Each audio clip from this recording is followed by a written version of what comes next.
Hello dear aspirants, welcome to SPM focus UPSC.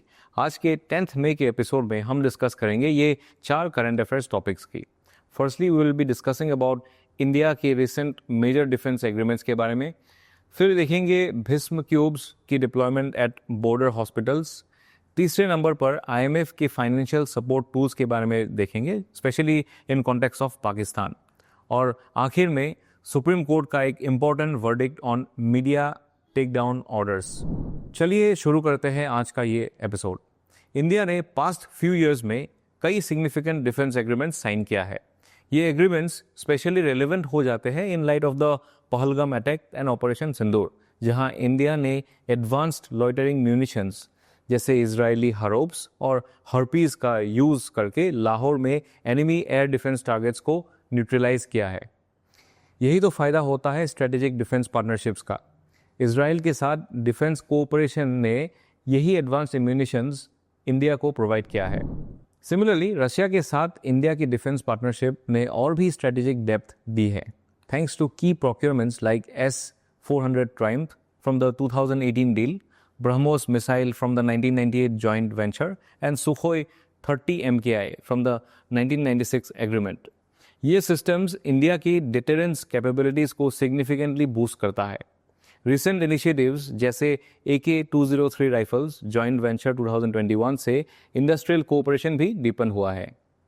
UK के साथ defence partnership 1 और free trade agreement के अलावा इंडिया ने स्टार्स ट्रिक मैनपैड्स प्रोक्योर किया है in collaboration with Thales UK and BDL।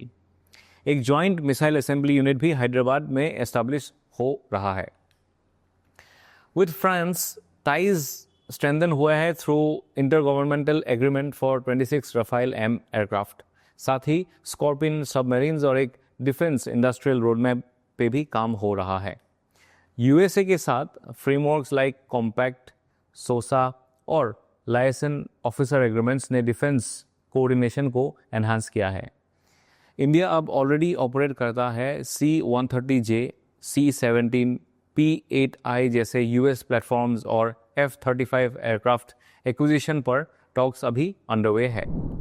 अब चलते हैं एक इक्वली क्रिटिकल एरिया पर, military medical preparedness.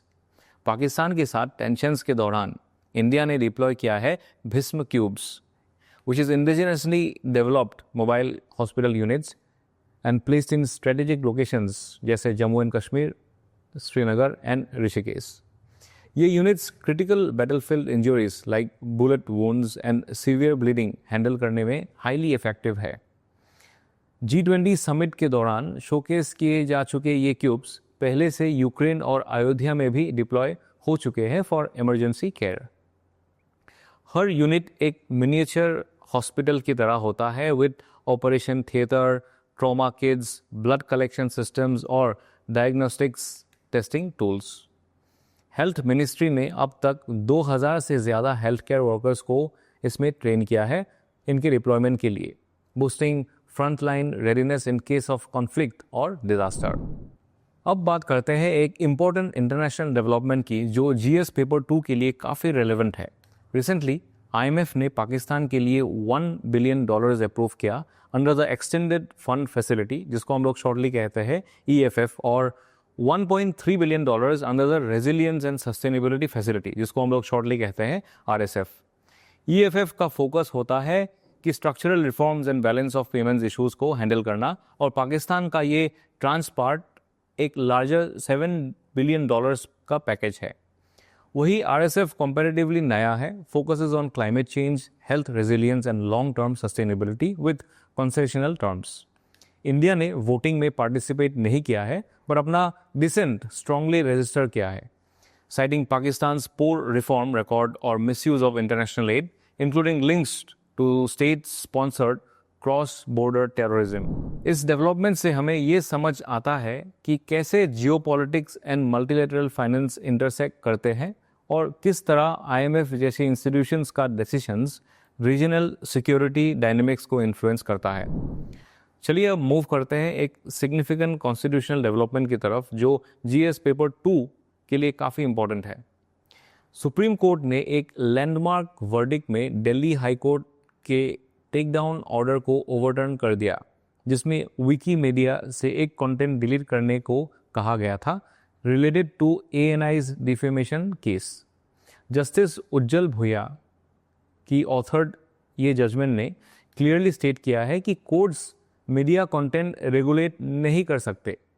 Freedom of speech under article 19 clause 1 sub clause A एक कोर डेमोक्रेटिक वैल्यू है और जुडिशियल प्रोसीडिंग्स के कॉन्टेक्स्ट में भी कंस्ट्रक्टिव पब्लिक डिस्कोर्स को वेलकम किया जाना चाहिए। कंटेम्प्ट ऑफ कोर्ट सिर्फ तब लागू होता है जब कोई पब्लिकेशन कोर्ट को स्कैंडलाइज करे या फिर ट्रायल को प्रेजुडिस करे। अगर कोई रेस्ट्रिक्शन लगाई भी जाए तो वो टेम्पोररी, नेसेसरी एंड प्रोपोर्शनेट होनी चाहिए। यही बैलेंस अपहोल्ड करता है मीडिया फ्रीडम और जुडिशियल इंटीग्रिटी के बीच। Now let us move on to the quotes section. The quote for the day is, "The measure of any society is how it treats its weakest members." ये एक reminder है हमें, जो चाहे health infrastructure हो या media independence हो, democracy तभी ट्रूली फंक्शनल होती है जब सबसे कमज़ोर लोगों तक जस्टिस और डिग्निटी पहुंचती है। That's all for today, dear aspirants. Thank you and Jai Hind.